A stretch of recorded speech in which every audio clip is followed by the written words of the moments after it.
channel yang memberikan kisah nyata dan menarik untuk dibahas. Namun sebelum itu mengklik tombol subscribe terlebih dahulu, dan jangan lupa untuk menuliskan sholawat di kolom komentar, agar kita mendapatkan syafaat di akhir kelak.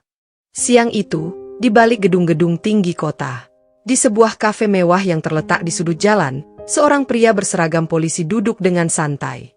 Secangkir kopi hitam mengepul di depannya, mengeluarkan aroma pekat yang bercampur dengan wangi roti panggang yang baru keluar dari oven. Ibtu Rudi mengangkat cangkirnya, menyesap pelan, sementara matanya menelusuri layar ponsel. Berita tentang keberhasilannya dalam operasi terbaru terpampang di berbagai portal media. Polisi pemberani. Ibtu Rudi kembali tangkap bandar besar narkoba. Ia tersenyum tipis, menikmati pujian yang terus mengalir. Di luar sana, ia adalah pahlawan, sosok yang disegani, ditakuti, bahkan dikagumi. Dan media pun memujinya sebagai pahlawan. Namun, sedikit yang tahu bahwa di balik citra bersihnya, Ibtu Rudi adalah dalang utama peredaran narkoba di kota itu. Ia bukan hanya menutup mata terhadap bandar besar, tetapi juga memanfaatkan posisinya untuk menyingkirkan saingan dan menjebak para pemakai kecil. Dengan koneksi yang kuat, ia memastikan bisnisnya berjalan mulus. Para bandar besar yang menyetor padanya dibiarkan bebas, sementara kurir kecil yang dianggap tidak menguntungkan justru dijebak dan dipenjara. Ia tahu betul bagaimana memainkan sistem hukum, memanipulasi barang bukti, bahkan menyusun skenario palsu agar seolah-olah ia benar-benar bekerja memberantas narkoba. Tapi di dunia kriminal, kesalahan sekecil apapun bisa menjadi awal kehancuran. Suatu malam, Rudi menerima laporan dari salah satu anak buahnya bahwa ada pengiriman besar narkoba melalui jalur darat. Truk yang membawa barang haram itu akan melintas di sebuah jalan sepi di pinggiran kota. "Bos, barangnya gede. Kita amankan sekalian?" tanya seorang anak buahnya melalui telepon. Rudi berpikir sejenak. Jika ia menyita semua barang itu, maka ia bisa menggunakannya untuk menjebak lebih banyak orang. Tapi ia juga tahu, bandar besar yang mengontrol pengiriman ini tidak bisa disentuh sembarangan. "Jangan semua. Sisain separuh buat laporan. Sisanya, kita amankan dulu," jawabnya. Malam itu, Rudi dan timnya melakukan penggerebekan yang dramatis. Mereka menghentikan truk, menemukan narkoba dalam jumlah besar, dan menangkap 2 orang kurir. Semua tampak sempurna, seolah-olah ia baru saja menyelamatkan kota dari bencana besar. Media lokal meliputnya dengan antusias. Ibtu Rudi berhasil gagalkan peredaran narkoba senilai miliaran rupiah. Warga pun semakin percaya bahwa Rudi adalah pahlawan sejati.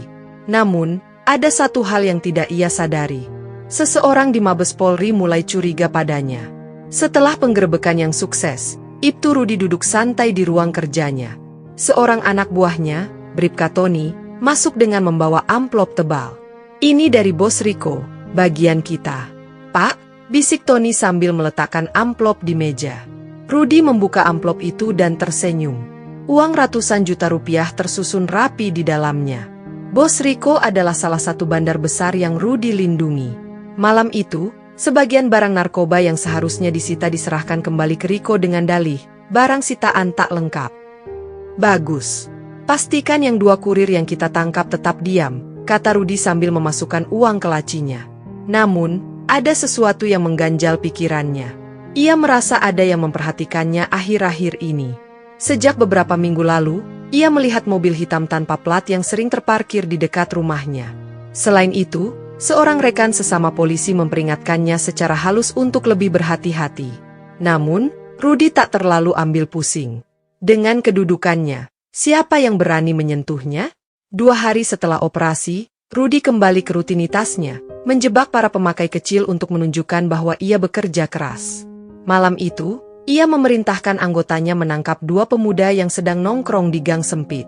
"Pak, kami nggak bawa apa-apa," protes salah satu pemuda itu. Tapi Rudi hanya tersenyum sinis. Dari kantong jaket salah satu pemuda, ia menemukan paket kecil sabu yang sebenarnya telah disisipkan oleh anak buahnya. "Bawa mereka ke kantor. Nggak ada ampun buat pecandu," teriaknya. Pemuda itu menangis, memohon-mohon. Tapi Rudi sudah biasa melihat orang seperti ini. Mereka hanyalah alat untuk membuat citranya semakin kuat. Yang tak ia sadari, di kejauhan, seorang pria berbadan tegap tengah memperhatikannya dari dalam mobil hitam. Mabes Polri mulai bergerak di tempat lain. AKBP Faisal, seorang perwira dari Mabes Polri yang sudah lama mengamati Rudi, menatap layar laptopnya dengan tajam. Dia terlalu licin, gumam Faisal sambil melihat rekaman CCTV dari razia-razia yang dipimpin Rudi. Selama beberapa bulan, Faisal telah mengumpulkan banyak bukti. Ia tahu bahwa Rudi bukan hanya polisi biasa, ia adalah otak dari jaringan narkoba yang besar. Jangan buru-buru. Kita tunggu momen yang tepat untuk menangkapnya, kata Faisal kepada timnya. Di layar, wajah Rudi terlihat angkuh. Tapi Faisal tahu, kesombongan itulah yang akan menjadi kehancurannya. Sudah lebih dari 6 bulan AKBP Faisal dan timnya menyelidiki Ibtu Rudi. Mereka tidak bisa langsung menangkapnya tanpa bukti kuat, karena Rudi adalah orang yang cerdik. Namun, Faisal mendapatkan titik terang ketika mereka menangkap seorang bandar kecil bernama Bayu. Awalnya, Bayu menolak berbicara, tetapi setelah mendapat ancaman hukuman berat, ia akhirnya buka suara. Saya cuma pengantar, Pak. Barangnya dari atas, dari jaringan Bos Riko, kata Bayu dengan suara gemetar. Faisal menatapnya tajam. Lalu siapa yang melindungi Bos Riko? Bayu ragu-ragu, tetapi setelah beberapa saat, ia menghembuskan napas panjang. Ibtu Rudi, Pak.